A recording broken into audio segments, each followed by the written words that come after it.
Well, as you may have heard, Spokane has literally been on fire over the last 72 hours. I'm recording this on Monday, and this has really been one of the most intense and hard things I think Spokane has gone through in a long time.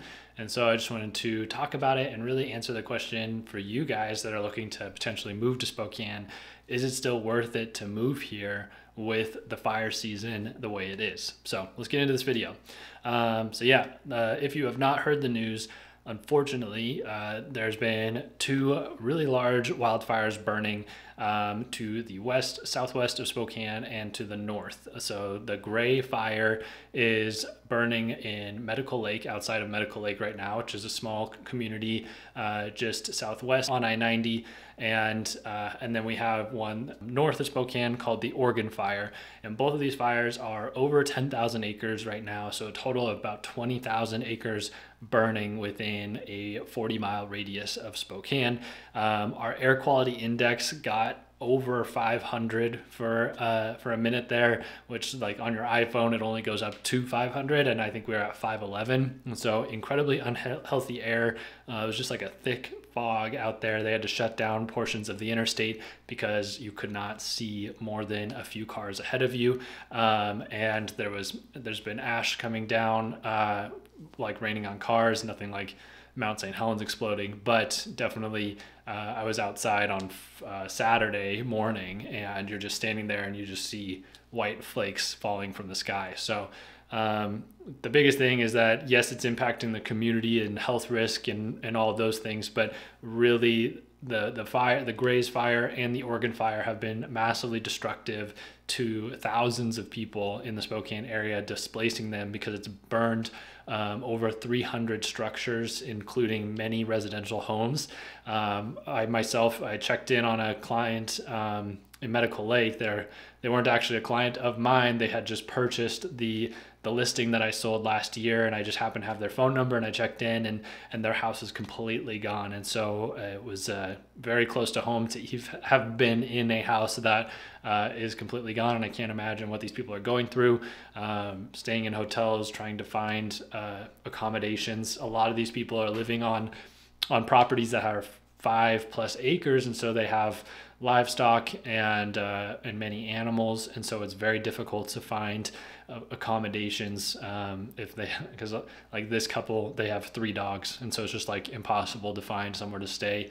And so really heartbreaking to watch. These fires are only about 10% contained right now, so there's still kind of a long road ahead to get these taken care of. And the Elk Fire is similar, as in it's been just going through residential acreage properties, and so just taking out homes. And I guess the good news about this, and to answer the question, is it still worth it to move to Spokane, despite the fact that fire season seems to be getting worse and worse. The worst up to this point was about 2 years ago during the pandemic, when we were getting tons of smoke from California, Canada, and Montana, which is common.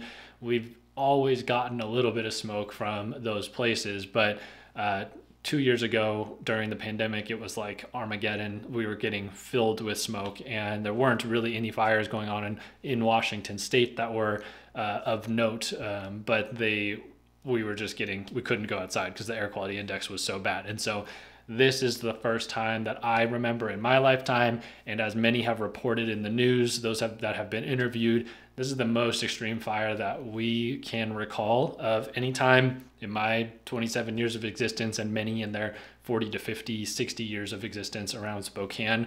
And so this is definitely hopefully a one-off. Obviously, we just came off the Maui fires, and that seemed unbelievable, and now it's happening right in our backyard, where there's fatalities that are being reported, thousands of people that are misplaced right now. And so to answer the question, is it worth it to move to Spokane? I definitely think that on your pros and cons list, you have to factor in wildfires. Now, this is just kind of the Northwest, the Pacific and inland Northwest used to be kind of that place in the country where you avoided natural disaster. That was like one of the big benefits for weather. We don't have hurricanes, we don't have tornadoes, we don't have earthquakes. And so our weather was always deemed the most mild. But whatever your belief is on climate change, just not to be a political video or a divisive video or anything like that, but there's things that are something that is happening, whatever it is, to cause us to be experiencing many more fires, and now fires that are closer to home that are affecting our community. So I think that you have to add that to your pros and cons list for sure. But then the other thing is to go in and check out some of these Facebook groups that have been created. I think there's one called the Gray and Oregon Road Fire Community Support Page or something like that. Look it up on Facebook and look at how the community has rallied around each other to help each other out, to put people in temporary housing. There was over 100 people with trucks and horse trailers sitting at the hardware store up north, ready to drive to people's properties, load up their animals, and bring them to their farms for safety.